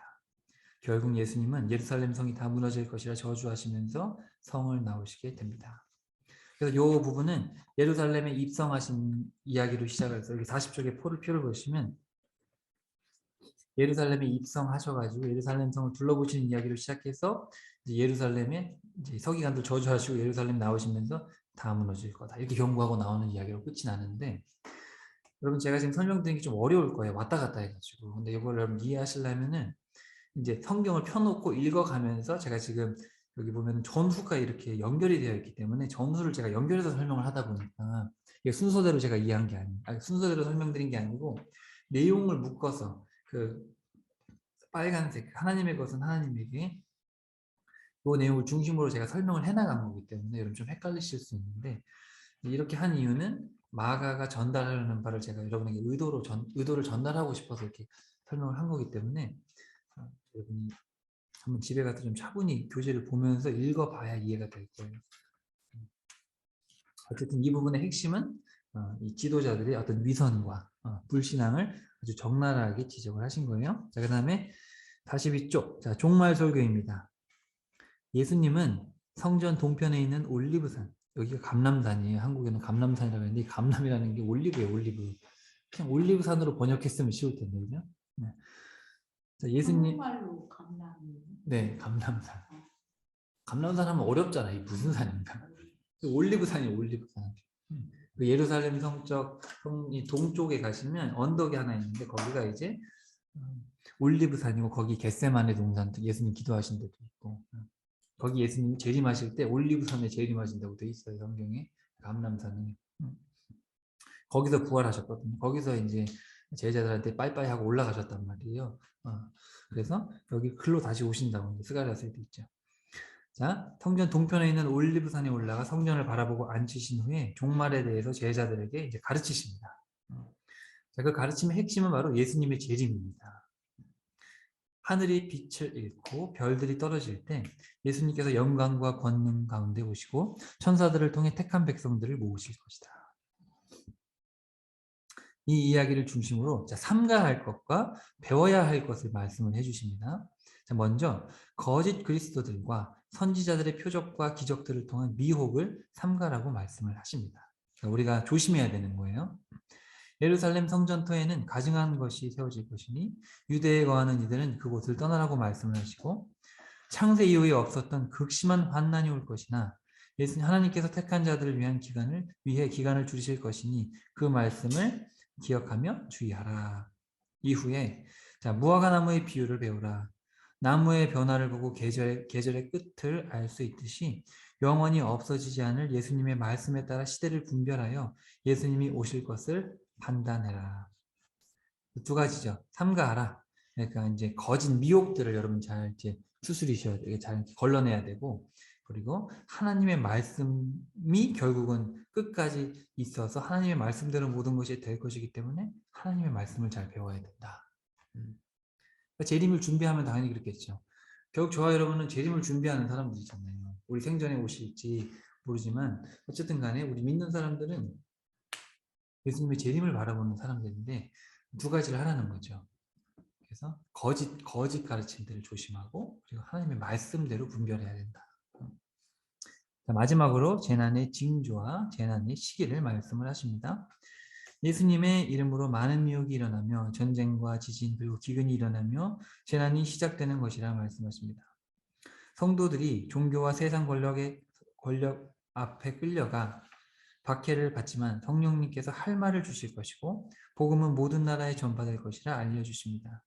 구원받기 위해서 가족 간의 분쟁뿐만 아니라 모든 사람으로부터의 미움을 끝까지 견뎌야 하는 때가 될 것이라 말씀을 하시고 그러나 정확한 재림의 때는 성부 하나님만 아시기에 모든 사람을 향하여 깨어 있어야 된다. 이렇게 말씀을 하십니다. 이렇게 설교를 이제 마지막 설교를 하시고 이제 십자가와 부활입니다. 자, 이어지는 증언의 마지막 내용. 자, 44쪽이에요. 자, 이어지는 증언의 마지막 내용은 붙잡히신 예수님을 보고 알몸으로 도망가는 청년의 이야기를 중심으로 펼쳐집니다. 아니, 성경에 이런 이야기가 있었나? 뭐 그런 분들도 있을 수 있겠어요. 자, 예수님의 이 충격적인 가르침과 희생 앞에서 알몸으로 도망가는 청년의 모습과 같이 적나라하게 드러나는 인간의 나약함을 지금 충격적으로 고발하고 있는 거예요. 이 마가복음 진짜 충격적이에요. 나중에 하나하나 보시면 알겠지만 이 알몸으로 도망가는 것도 충격적이잖아요. 이게 계속적인 충격적인 고발을 하고 있어요. 제자들의 믿음 없음을 계속 고발하고 있고 그리고 마지막에 이렇게 알몸으로 도망가는 청년. 자, 이어서 끝까지 따르겠다던 제자들은 모두 흩어지고 거짓 증언들만 난무하고 정의와 공의가 무너진 인간의 타락을 그냥 적나라하게 고발하죠. 마가의 증언은 거리낌 없이 깝니다. 거리낌 없이 제자들의 어떤 불신앙이나 세상의 인간의 악함들을 그냥 적나라하게 써놨어요. 그럼에도 불구하고 예수님은 겟세마네 동산에서 3번의 기도를 통해 자신을 하나님 앞에 드렸고 이후 종교 지도자들 앞에서 자신이 하나님의 아들이심을 드러내시며 하나님의 뜻에 순종하십니다. 예수님을 3차례 부인할 것이라는 말씀을 들었던 베드로는 말씀대로 3차례 예수님을 부인한 후 말씀이 생각나 울게 됩니다. 결국은 이 마가복음도 보면 말씀대로 된다는 거예요. 결국은. 예수님은 이미 제자들과의 마지막 식사 자리에서 무죄한 예수님에 대한 유다의 배신을 알리신 후 제자들에게 자신의 몸과 피를 상징하는 빵과 포도주를 나누어 줌으로써 생명을 주셨습니다. 이와 마찬가지로 예수님은 마지막 자리에서 자신의 무죄함에도 불구하고 빌라도의 불법 판결을 받으신 후 십자가에 달려 죽으십니다. 예수님은 이 마지막 사역을 위해 제자들에게 준비할 것을 말씀하셨으나 예수님께서 이 십자가에서 죽으신 후에는 제자들은 모두 흩어진 가운데 백성들에게 존경받고 하나님 나라를 기다리던 아리마대 사람 요셉이 그 시체를 받아 장례를 치르게 됩니다. 이것도 참 어이가 없는 거예요. 그러니까 제자들은 도망가고 전혀 제3의 인물이 와가지고 장례를 치러주는 거예요. 이게 지금 다 보면 충격적이라는 거예요. 제자들이 뭐 하는 거냐. 이렇게 믿음 없는 제자들의 믿음 없음을 다 노골적으로 쓰는 거죠. 그리고 예수님을 죽이려는 음모 가운데 한 여인이 나타나가지고 예수님의 머리에 귀한 향유를 부어드리는 사건으로 이 이야기가 시작이 됐는데 예수님의 마지막 공생의 사역의 이야기는 예수님의 부활 소식을 들은 놀라운 여인의 이야기로 끝이 나죠. 그래서 이 여인의 향유 이야기로 시작돼가지고 놀란 여인의 이야기들로 끝이 나는데 여기 예수님을 죽일 음모 가운데 그 마리아라는 여인이 향유를 붓거든요. 근데 이 마리아라는 여인은 몸을 파는 여인이었단 말이에요. 오빠가 나사로야. 오빠가 나사로인데 오빠는 문둥병 걸렸고 문둥병 걸렸으니까 이제 부모님은 일찍 돌아가셨고 그러니까 생계를 유지할 수가 없잖아요. 그러니까 그 당시에 여인들이 돈을 벌 수 있는 방법은 몸을 파는 것뿐이었단 말이에요. 얼마나 이 정말 가난하되 못돼 정말 인생을 정말 비참하게 살고 있는 이 여인이 자기가 결혼할 때 써야 되는 그 엄청난 돈으로 모은 그 향유를 비싼 그 향유를 예수님의 발에 부었다는 거죠. 이것도 엄청난 충격인 거예요, 사실은. 알고 읽으면 엄청난 충격이에요. 이게 문화적 충격. 그래서 그 이야기를 시작해가지고 나중에 더 충격적인 건 남자들은 아무도 없고 부활한 예수님을 만나가지고 놀라는 여인들의 이야기가 나오고 거기서 끝나요. 마가복음. 거기서 끝납니다. 자, 예수님의 장례를 준비한 것도 여인들이었고 예수님의 부활을 목격하고 놀란 것도 여인들이었고 여러분 이해하고 들으세요. 당시 여인들은 남성하고 달랐어요. 하나의 소유였단 말이에요. 그러니까 지금으로 말하면 계급이 전혀 달랐어요. 그냥 천했어요. 그렇기 때문에 그냥 여자가 준비했는데 이런 차원으로 여러분 생각하시는 게 아니라 아, 진짜 비천한 사람들이 했구나. 이런 식으로 이해를 하시면 돼요. 지금은 달라요. 그때 문화상. 예수님의 장례를 치른 것은 예수님을 따르던 12제자가 아니었고, 유다는 터무니없는 액수의 스승을 팔고, 빌라도는 사람 눈치 때문에 무죄한 죄인을 죽이고. 여러분, 빌라도도 알고 있었어요. 예수님 지었다는 걸. 알고 있었어요. 유다는 돈 때문에, 돈 욕심이 많아가지고 스승을 팔아버렸죠. 스승의 고난 앞에서 수제자 베드로는 스승을 3번이나 부인하고, 제자들은 모두 흩어지고, 거짓 증언들은 난무하고, 인간을 위한 하나님의 아들의 충격적인 희생 앞에서 정작 인간은 충격적일 만큼 타락한 모습을 보여줍니다. 창조주 하나님은 이런 인간들을 위해서 희생하고 계신데, 인간들은 그 희생하는 순간마저도 이렇게 악하다라는 거예요. 이런 지금 충격적인 것을 지금 이야기를 하고 있는 겁니다. 마가복음이 정말 유독 노골적으로 쓰고 있어요. 그리고 여러분, 알몸으로 도망간 청년의 모습이 곧 인간의 적나라한 모습이다.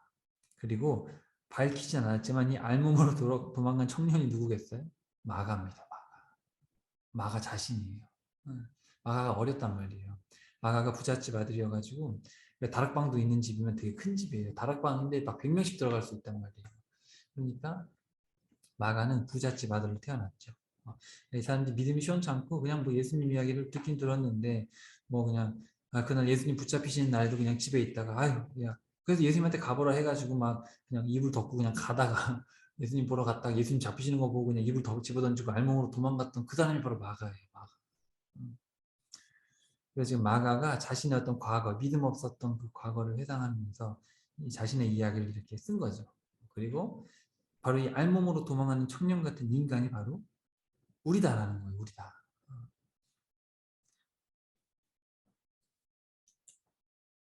충격적이죠.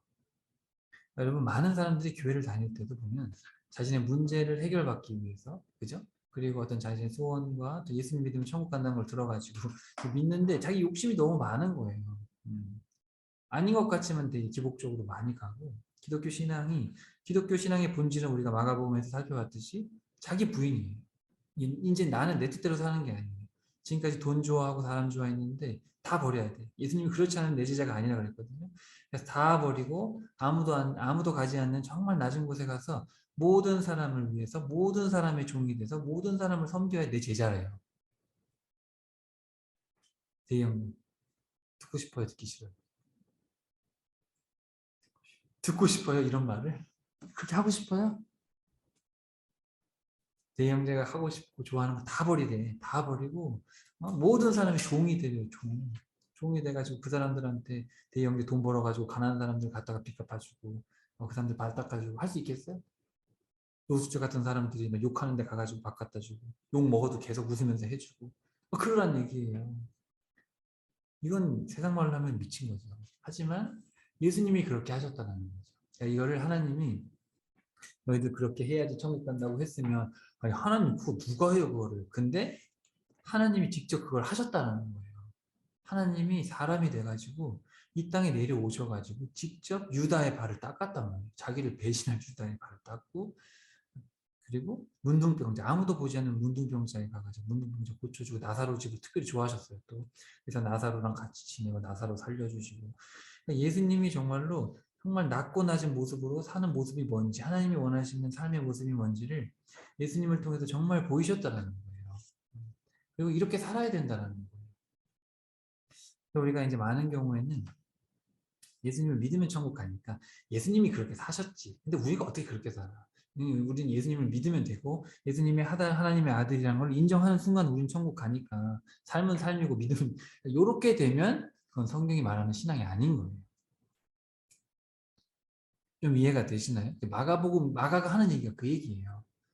사람들은 다 그냥 예수님 믿고 천국 가는 걸 좋아해요. 그러니까 예수님 믿고 교회를 다니죠. 근데 지금 마가가 하는 얘기는 그게 아니라는 거예요. 그게 아니고 아까 그 우리가 길에서의 사역에서 봤듯이 예수님께서 하신 명령 그거를 따라 살아야 된다. 그게 진짜 제자라는 거고 어, 베드로가 항변했잖아요. 우리 그걸 싫어요. 그렇게 안 해요. 그렇게 얘기를 했을 때 그 모습이 바로 대부분 신앙인들의 모습이라는 거예요.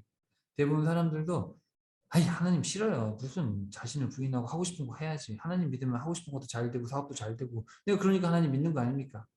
자, 그게 바로 베드로라는 거예요. 베드로. 예. 그러니까 기독교 신앙이라는 것, 이 진리라는 것. 기독교 신앙은 다른 종교보다 우월하고 이런 게 아니고 그냥 진리예요, 진리. 창조주가 우리에게 알려주신 유일한 진리인데 이 진리는 절대로 받아들이기 쉽지 않아요. 쉽지 않고 이렇게 사는 크리스찬 별로 없어요. 그러니까 예수님이 뭐라 그랬냐면 내가 다시 와가지고 믿음을 보겠느냐 이런 얘기를 하시죠. 근데 그 이야기가 어디 나오냐면은 졸라대는 과부 이야기에서 나오는 마지막 말씀이세요. 그 과부가 계속 그 억울한 과부가 계속해서 졸란단 말이에요. 이렇게 누가 보면 나오는데 근데 그 재판관은 믿음도 없고 하나님도 믿지 않아요. 그래가지고 들어주기도 싫어요. 와가지고 근데 맨날 와가지고 하나니까 어쩔 수 없이 그 과부의 억울함을 들어줬는데 예수님 뭐라 그러냐면 하물며 하나님이 그러시겠냐. 하나님은 그런 분이 아니라는 거예요. 하나님은 그런 나쁜 재판관이 아니에요. 하나님은 즉시 들어준다고 했어요. 즉시. 거기 보면 하나님은 질질 끌어서 끈질기게 한다고 들어주는 분이 아니라 하나님은 너희 아버지시기 때문에 자녀들의 소원, 자신들의 억울함을 즉시 들어준다. 뭐냐면은 그런데 이제 그 얘기를 하시면서 마지막으로 뭐라 그러시냐면 하물며 그런 믿음을 예수님께서 재림할 내가 다시 올 때 볼 수가 있겠느냐. 이게 뭐냐면요. 하나님의 마음에 공감하는 사람이 아무도 없다는 거예요. 그러니까 예수님이 재림할 때 이렇게 보니까 아무도 하나님의 말에 공감하는 사람이 없어요. 그러니까 하나님은 우리의 정말 아버지시기 때문에 뭐 졸라가지고 막 받아내야 되는 그런 분이 아니라 쉬지도 않고 주무시지도 않고 자녀들의 억울함을 바로바로 해소해주고 자녀들이 기도하면 선한 거 기도하면 바로 들어주시고 악한 거 기도하면 안 들어주시고 정말 그렇게 너무나 자비로우시고 은혜가 가득하시고 우리의 상상을 초월하는 얼마나 우리 사랑하셨으면 사람이 되셔서 아들을 주셨겠어요. 그런 하나님인데 그런 하나님을 제대로 알고 그분의 마음을 공감하는 사람이 없다라는 거예요. 그래서 예수님이 재림하실 때 내가 믿음을 보겠느냐.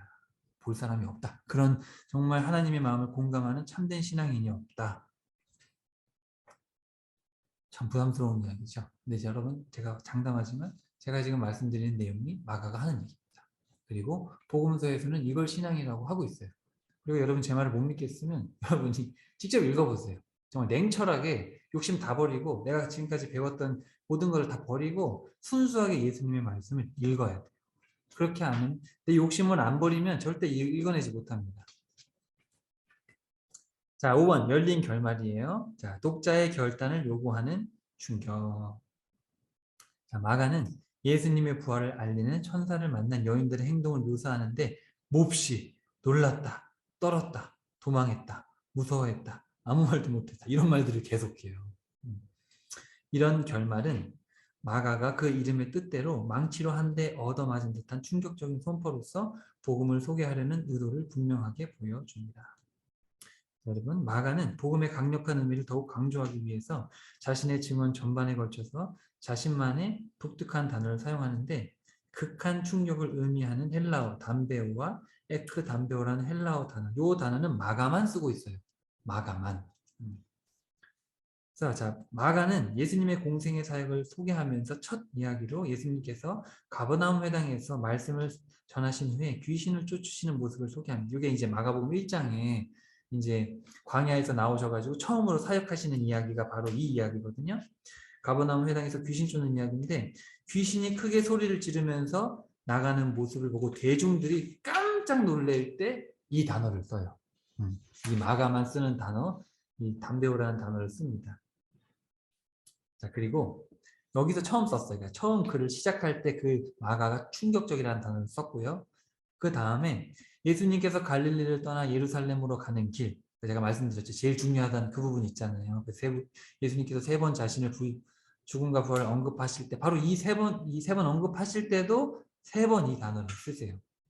그래서 예수님의 변형 사건 이후에 제자들과 함께 산에서 내려오셨을 때 예수님의 그 모습을 본 사람들이 반응할 때 이 충격적인 단어, 충격을 받았다라는 단어를 9장 15절에 쓰고 있고 또 예수님께서 거기 보면 재물이 있는 자는 하나님 나라에 들어갈 수 없다라고 말씀하셨을 때 사람들이 그걸 듣고 또 깜짝 놀라죠. 그리고 마지막으로 십자가와 부활에 대한 3번째 언급 이후에 예수님께서 앞서서 예루살렘으로 출발하실 때, 그러니까 3번째로 이제 언급을 하시고 예루살렘으로 가자 하실 때 제자들이 또 충격을 받아가지고 그때 10장 32절에 이 단어를 씁니다. 그리고 이후 예수님께서 예루살렘에 도착하시고 사역을 마치신 후 십자가를 지시기 바로 직전 겟세마네 동산에서 기도하실 때 예수님이 엄청난 충격을 받으셔요. 그때 예수님이 직접 충격을 받으시는 그 단어를 같은 단어를 쓰고 있고요. 마지막으로 여인들이 무덤에서 흰 옷을 입은 한 청년을 보았을 때가 마지막 마가복음의 끝에서 이 단어를 쓰고 있습니다. 이렇게 쓰고 있어요. 자세하게 살펴볼 때 제가 알려드릴게요. 자, 이처럼 증언의 맨 처음과 끝에서, 그죠? 첫 번째 그 가버나움 사역과 그리고 무덤에서의 그 충격, 예수님 부활하신 걸 봤을 때 그때 이제 썼어요. 그리고 증언의 핵심인 예루살렘으로 오는 길 위에서 세 번에 걸친 죽음과 부활에 대한 언급과 맞물려서 그리고 예수님의 죽음의 직전 기도에서 이 단어를 씁니다. 극한 충격으로 시작해서 극한 충격으로 끝내고 있다는 지금 마가 글을 엄청난 충격이라는 단어를 마가만 쓰는 단어를 지금 처음과 끝에 쓰고 중간에 썼다는 거죠. 그리고 그러한 충격 끝에 결말을 남기지 않음으로써 충격받은 이들로 하여금 충격에 대한 반응을 스스로 찾게 하는 거예요. 그러니까 충격에서 끝나버렸어요. 그러면 이제 멍해지겠죠. 그럼 여기서 자기가 결단을 해야 돼요. 더욱이 마가가 결말을 쓰지 않았다는 것은 또한 부활하신 예수님을 만나 사람들의 이야기를 부활하신 예수님을 만난 사람들의 이야기를 소개하지 않는 것입니다. 그 이유도 마찬가지로 복음을 통해 하나님께서 행하신 충격적인 사건이 십자가와 부활을 통해 하나님의 크신 사랑을 깨달았다면 부활하신 예수님을 찾고 그분을 만나서 그 복음에 순종하는 것이 각자의 몫이라는 것이죠. 독자로 하여금 복음의 충격 앞에서 결단을 요구하는 것입니다. 그러니까 이게 여러분 엄청난 문학적인 기법이에요. 그래서 충격으로 끝냈어요. 여인들이 충격받고 끝났어요. 글이. 그러면 우리도 되게 충격받고 뭐지? 그 다음에 어떻게 된 거지? 이렇게 나올 거 아니에요? 바로 그거는 우리 스스로의 몫이라는 거죠. 지금 제가 아까 말씀드린 내용이 여러분에게 혹 충격적일 수 있으시겠어요. 뭐 다 아는 내용이지만 또 뭐 충격 안 받으신 분도 있겠지만 또 어떤 분들은 충격적일 수 있는데 그럼 이제 여러분 어떻게 하실 거냐는 거죠. 예수님을 믿는 길이 이렇게 단순하지 않고 정말 충격적인 삶을 요구하는데 나는 그렇게 할 것이냐. 나는 벳세다 맹인처럼 그냥 집으로 돌아갈 거냐. 아니면 여리고 맹인처럼 다 갖다 버리고 정말 주님을 따라갈 거냐. 결단하라는 거죠. 마가복음은 무시무시한 책이에요. 결단을 요구하고 있는 거예요, 지금. 자, 후대에 첨부된 결말. 자, 결론에 해당하는 16장 9절에서 20절 말씀은 학자들 사이에 저자 마가의 글인지 아닌지 후대에 첨가한 것인지에 대해 의견이 분분합니다. 그래서 여러분 사실 16장 8절까지 8절에 보면은 여인들이 놀랐다는 이야기가 나와요. 그리고 16장 9절부터 20절까지 내용이 있는데 나중에 첨가된 내용일 가능성이 많아요. 제가 그 이야기를 여기 써놨어요. 사본에 따라 첨부 여부가 다를 뿐만 아니라 각 사본에 대한 신뢰도의 문제까지 연결되어서 난제로 분류되고 있는데 저기 잘 보세요. 전체 글의 구조와 내용을 분석해 보면 원 저자인 마가의 글은 16장 8절까지 여인들이 놀랬다라는 얘기까지의 가능성이 매우 높습니다. 그리고 저는 그렇게 글을 쓴 거예요. 자, 먼저 내용 자체가 이어지질 않아요. 16장 8절의 마지막 헬라어 단어는 왜냐하면 이렇게 끝났어요. 그러니까 이건 다분히 의도적이죠. 놀랐다. 왜냐하면 이렇게 글을 끝내버리니까 어떻게 보면은 되게 의도적인 건데 자 9절에 보면 왜냐하면이라는 접속사로 연결되지 않는 전혀 다른 내용이 9절로 시작이 돼요. 그러니까 왜냐하면이라고 했으면 그 다음 글이 나와야 되는데 왜냐하면이라는 것과 상관없이 이제 기록이 나와버려요. 왜냐하면이라는 접속사는 문장의 앞에 와야 하는데 의도적으로 뒤에 배치하는 문학적 기법을 통해 열린 결말을 독자들에게 남겨서 결단을 촉구하는 것이죠. 그리고 한편 이미 앞에서 3번이나 언급했던 막달라 마리아를 9절에서 다시 소개하고 있고 또 16절 8절까지 마가가 그리고라는 단어를 한 번에 그리고라는 단어를 한 절에 한 번 정도를 매우 빈번하게 사용을 했어요. 1장 1절부터 16장 8절까지 보면 그리고를 계속해요. 그러니까 전개가 되게 빠르다는 거예요. 이 이야기 조금 얘기하고 그리고 이 이야기 조금 얘기하고 그랬는데 16장 9절부터는 2번밖에 등장하지 않고 또 예수님을 기록함에 있어서 16장 19절에만 주 예수라고 기록을 합니다. 그러니까 마가복음 전체 16장 7절까지 주 예수님이라고 한 적이 한 번도 없는데 그냥 예수님이라고 얘기하는데 16장 19절에서는 주 예수라고 기록을 하고 있고 이 외에도 엄청나게 많은 점들이 있는데 제가 다 쓰진 않았어요. 따라서 16장 9절부터 20절의 말씀은 성경의 독자들에게 충격적인 복음의 이야기가 그 이후에 어떻게 전파되었고 세상에 어떠한 영향을 미쳤는가를 알려주고자 후대에 요약해서 첨부한 말씀으로 이해하는 것이 가장 바람직하다고 저는 봅니다. 그래서 첨부된 내용은 자 넘겨보시면 48쪽 여기 9절부터 20절까지의 내용은 다른 복음서와 사도행전에 있는 내용들을 요약해 놓은 것으로서 성경의 다른 책들과 대치되지 않기 때문에 하나님의 말씀으로 받아들일 수는 있습니다. 그래서 그러면 마가가 쓴 게 아니기 때문에 하나님의 말씀이 아니냐 그렇게 생각하실 필요는 없어요. 그럴 필요는 없고 다만 마가의 증언을 이해함에 있어서는 저자의 의도대로 결론 없이 끝나는 것이 복음의 충격성과 급박성을 더욱 생생하게 전달하는 것으로 이해가 된다는 것이죠. 저자의 의도를 이해하기 위해서는 후대에 설명을 위해서 첨가된 그 내용은 굳이 필요하지 않다는 거예요. 그렇다고 그 내용이 뭐 의미가 없다는 건 아니고 제가 그래서 47쪽에 도표를 보시면 제가 써놨어요. 여기. 그래서 마가복음 16장 8절부터 20절의 내용은 다 여기 요한복음, 누가복음에 있는 다 내용들을 그냥 요약해 놓은 거예요. 생뚱맞는 마가의 내용이 아니고 마가복음 16장 8절부터 20절까지는 첨가된 내용. 거의 그럴 가능성이 거의 많습니다. 내용이나 문법으로나 너무 달라요. 너무 달라. 글의 스타일도 다르고. 그렇기 때문에 마가가 썼다고 보기는 거의 불가능하죠. 자, 그래서 자, 마지막이죠. 마지막 48쪽 끝에 하나님은 저자 마가를 통해 복음이 얼마나 놀랍고 충격적인 하나님의 은혜의 이야기이자 변화된 삶으로의 초청 이야기인지를 전하고 싶으시기 때문입니다. 마가복음을 제대로 이해하면 정말 하나님은 삶의 어떤 급진적인 변화를 요구하십니다. 세상 사람같이 돈 좋아하고 사람 좋아하고 기복적으로 자기 소원을 성취하는 어떤 그런 종교에서 넘어가라. 그런 건 아니다. 그리고 예수님께서 보이신 그 길을 걸어가라는 거죠. 그러니까 여러분 예수님이 곧 길이요 진리요 생명이다. 그럼 예수님을 믿으면 천국 간다. 그거 맞거든요. 근데 이제 그 말은 예수님을 마음에 모시면 되는 게 아니고 예수님의 마음을 모신 사람들은 예수님이 살아가신 그 길처럼 그 모습처럼 살아가야 된다는 거예요.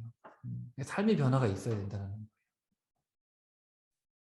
중요한 건 여러분이 스스로 하나님을 찾으셔야 돼요. 찾으셔야 되고 그리고 스스로 마가복음을 읽고 결론을 내려야 돼요. 제가 도움을 드리기 위해서 하는 거지 목사님이 말씀하셨으면 해야지 전혀 그러지 않아요. 목사도 사람이기 때문에 틀릴 수 있습니다. 여러분에게 그냥 작은 도움을 드렸으니까 여러분이 뭐 같이 나중에 하긴 하겠지만 이런 내용들이 정말 그러한가 우리 대형제도 10대 중반부터 하나님 말씀 제대로 얼마나 좋아 그럼 시간 낭비 안 하잖아요. 그죠? 그래가지고 솔로몬이 얘기를 했어요. 젊을 때부터 창조주를 파악하고 창조주 하나님께서 주신 말씀대로 사는 게 사람의 본분이다. 시간 낭비하지 말아라. 솔로몬이 다 겪어봤잖아요. 돈도 많고 쾌락도 즐겨보고 해볼 거 다 해봤는데 의미가 없다는 거죠. 시간을 아껴서 하나님 말씀을 빨리 배우고 주어진 시간을 헛되게 쓰지 말고 말씀대로 살면 하늘의 보상이 얼마나 크겠어요? 그런 믿음으로 사실 수 있기를 바랍니다. 수고하셨습니다. 감사합니다.